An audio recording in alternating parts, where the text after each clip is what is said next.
Baik, Assalamualaikum warahmatullahi wabarakatuh. Selamat siang, bisa perkenalkan nama saya Yuli Saputra. Hari ini saya akan menjelaskan mengenai studi kasus ketiga, yaitu safety crane. Di sini safety crane ini cara kerjanya yaitu jika tombol open ditekan, maka crane baru akan bisa dioperasikan. Lalu setelah tombol open ditekan, lampu hijau akan menyala. Lalu di sini di bagian atas ini ada tombol lock dan emergency. Jika misalnya lock itu dipencet, maka bagian button kiri maju, kanan, mundur, naik, turun tidak bisa dipencet. Lalu jikalau emergency dipencet, maka mereka semua ini juga tidak mampu berjalan. Akan tapi kalau misalnya di kondisi sebenarnya saat emergency ditekan lock, maka lock tidak akan bisa berfungsi. Nah, di satu kondisi juga si safety crane ini bisa overload jika penggunaannya terlalu sering atau terlalu berat. Cara kerjanya itu akan saya lakukan di CX Programmer.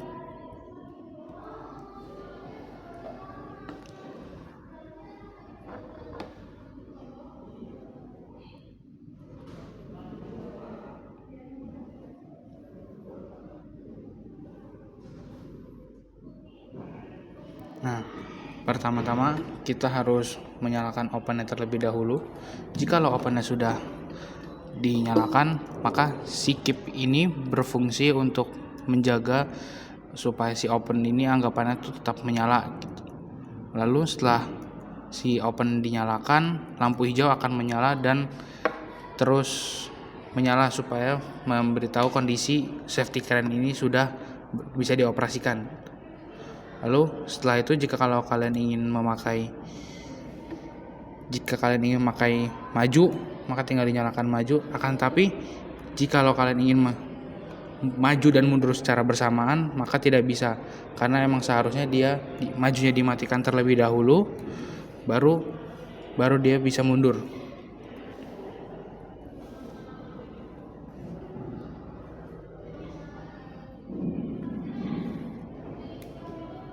Nah, seperti itu. Sama seperti yang kanan, kiri, naik, turun. Nah, setelah itu ada di bagian overload. Overloadnya sendiri itu akan mematikan si keep-nya ini supaya dikembali kondisi 0 dan safety crane-nya mati secara tiba-tiba semuanya dan tidak bisa dioperasikan.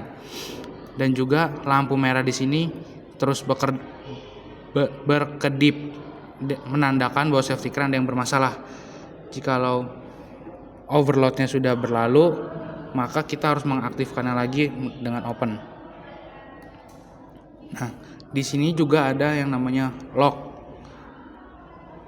Lock ini berfungsi jikalau kita ingin melock kondisi dari safety crane-nya di satu kondisi. Misal kita melock safety crane-nya itu ada di bagian kiri, maka kiri tinggal dinyalakan, lalu kita pencet lock, maka dia akan berhenti secara tiba-tiba di bagian kiri saat kita memencet lock di bagian sini.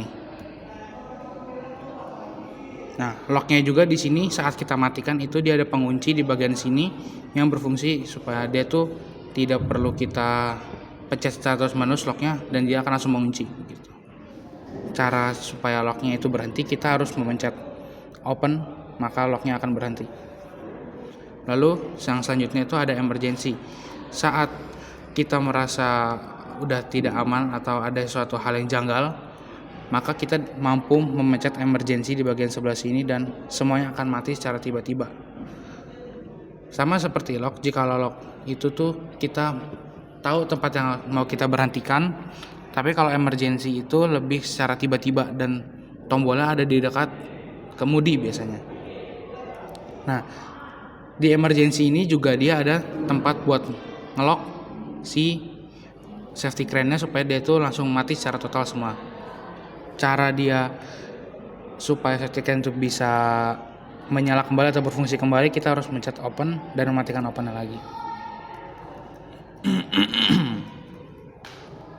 Dan untuk locknya sendiri, jikalau overload atau si tombol emergensinya ini sedang menyala, maka locknya ini tidak akan bisa berfungsi. Seperti contoh, jika overlocknya saya menyalakan, maka lock di bagian bawah sini tidak akan bisa berfungsi, karena di kondisi nyatanya seharusnya dia itu sudah mati secara total dan locknya tidak akan bisa berfungsi.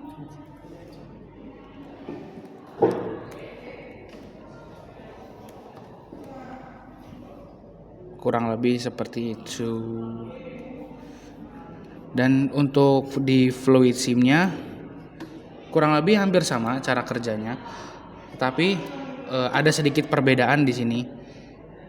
Nah, kalau tadi di CX-nya itu dia bisa dimatikan, kalau di sini tidak bisa, karena kalau kita matikan, karena saya tidak menggunakan pengunci di bagian sini dan dia akan menyala di bagian sini. Serta untuk outputnya saya menggunakan relay di sini dan harus dinyalakan satu persatu. Kurang lebih caranya hampir sama, akan tapi hanya ada beberapa komponen yang tidak ada di dalam sini, tapi ada di dalam CX. Dan juga di sini kalau misalnya kita melihat overloadnya, maka dia tetap akan memunculkan LED merah. Jika misalnya overload sudah selesai, maka dia otomatis langsung menyambung. Kalau misalnya locknya kita aktifkan, ya sepertinya ada kesalahan teknis. Seharusnya dia itu kalau misalnya lock ini tuh dia harus mematikan open terlebih dahulu, lalu baru locknya bisa berfungsi. Begitu. Lalu kalau misalnya locknya sudah selesai, tinggal menyalakan open. Nah, baru dia akan semuanya akan berfungsi kembali seperti normal. Lalu di sini ada yang tombol emergency seperti biasa, opennya harus dimatikan terlebih dahulu, karena sebenarnya itu opennya itu harus dinyalakan lalu dimatikan terlebih dahulu. Lalu kalau misalnya emergency sudah selesai, maka dia akan selesai juga seharusnya. Nah, lalu di sini ada di bagian K2. K2-nya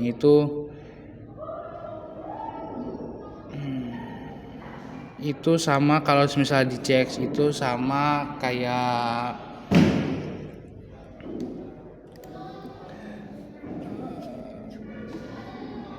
lock, kurang lebih lock tapi kalau di sini itu mungkin seperti pengunci saja gitu, untuk membantu si emergency agar tidak langsung mati. Nah, di sini kalau misalnya kita memencet maju, maka untuk button mundur tidak akan berfungsi, karena di bagian atas ini, karena dia itu seharusnya ketika dia maju, maka dia tidak akan bisa mundur, dan bagian maju ini harus dimatikan dulu baru mundurnya bisa berjalan. Sama seperti kanan kalau misalnya kita mau ke kanan, maka dia kiri tidak akan bisa berjalan, karena harus salah satu terlebih dahulu yang berjalan. Kurang lebihnya seperti itu. Terima kasih.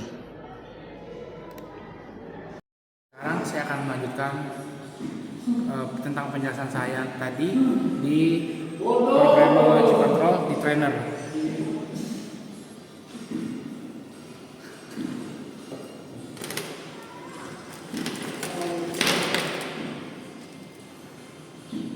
Pertama-tama saya akan menyambungkan komen terlebih dahulu.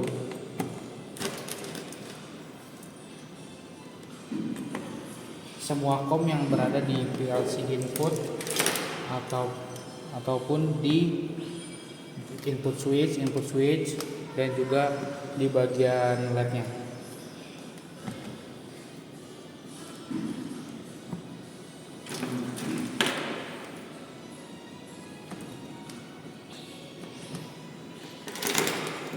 Untuk di sini sendiri saya menyambungkan dari kabel sini ke sini, dari kabel ini ke sini tidak apa-apa karena sama-sama kabel power.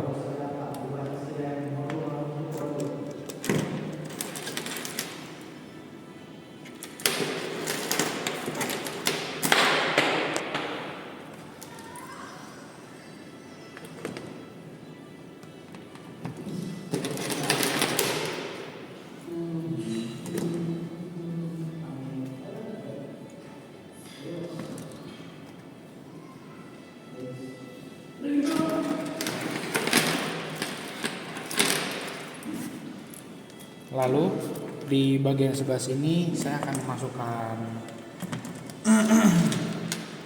0 volt atau groundingannya ke semua bagian, dan di sini juga termasuk serta bagian sebelah sini.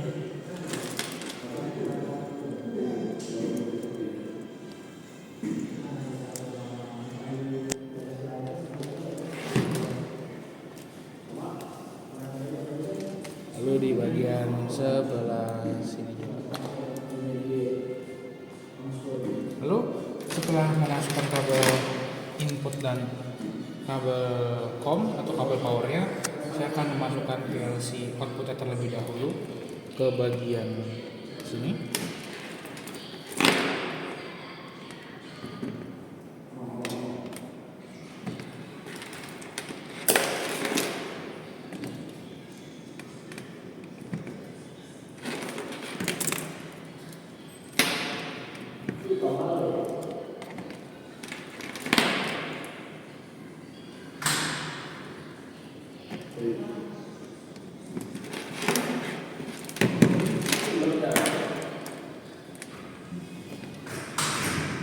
Nah, lalu untuk di bagian 6 dan 7-nya saya menggunakan di bagian LED LED hijau dan LED merah di sini karena menandakan bahwasannya rangkaian tadi itu berjalan dengan baik atau tidak.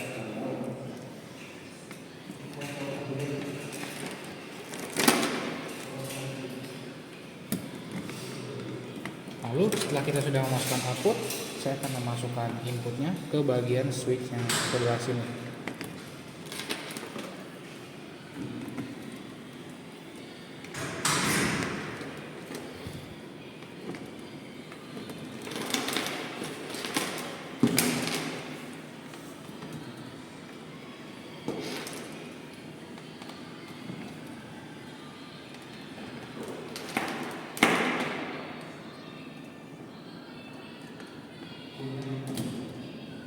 Untuk di bagian khusus yang 004 atau LED pertama, saya menggunakan switch pertama di sini dikarenakan switch bagian yang sini sedang mengalami kerusakan.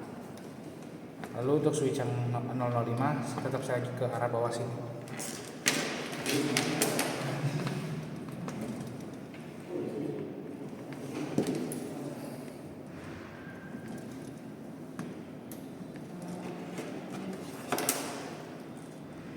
Untuk 08 sendiri sama 09 itu untuk mengaktifkan LED yang 5 dan nomor 6.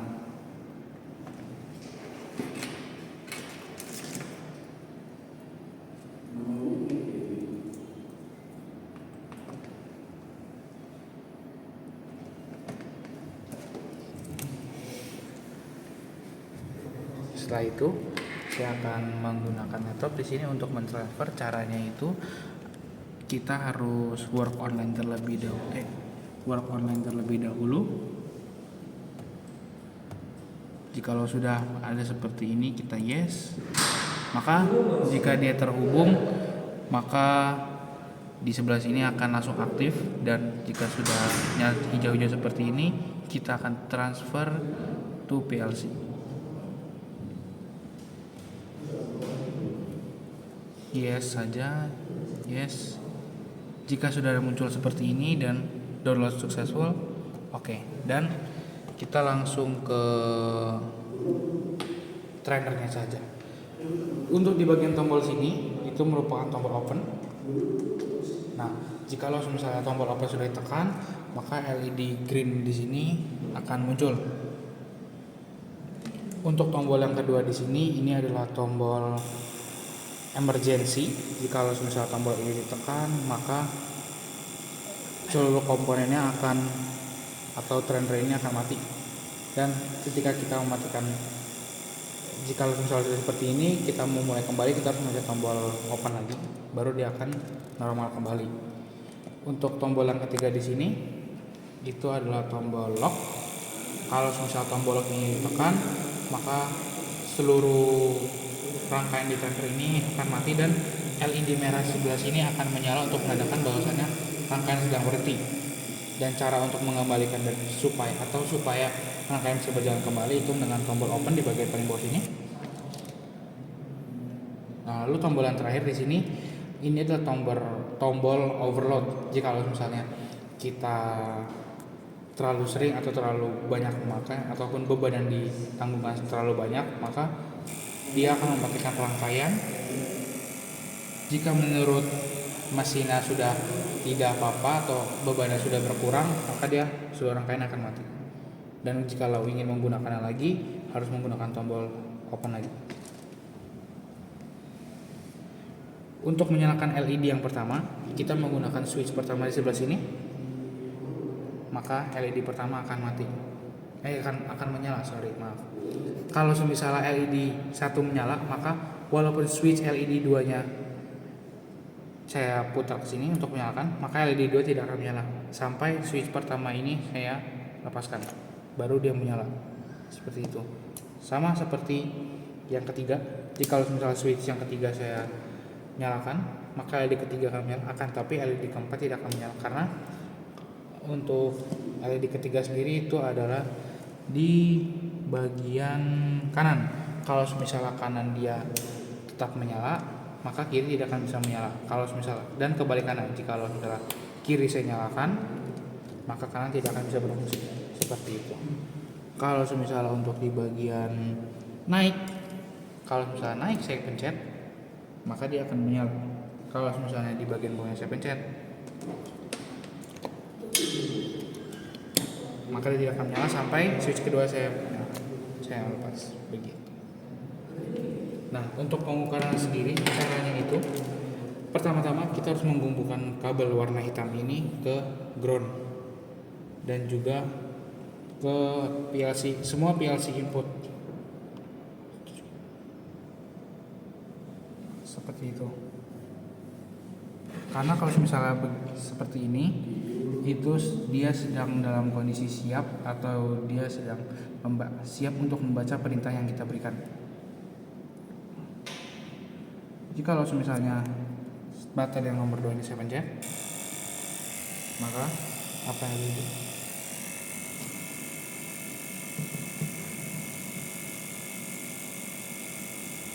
Nah, maka dia akan mulai kehilangan tegangan karena dia sudah membaca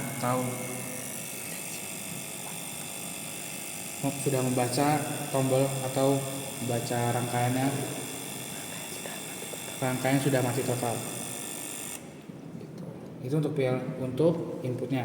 Untuk outputnya sama, kita hubungkan kabel ground ke 0 volt terlebih dahulu, lalu sambungkan ke mana saja outputnya. Nah, untuk output sendiri dia itu sedang tidak menerima tegangan di bagian sini karena untuk output sendiri tidak menyala di bagian yang pertama.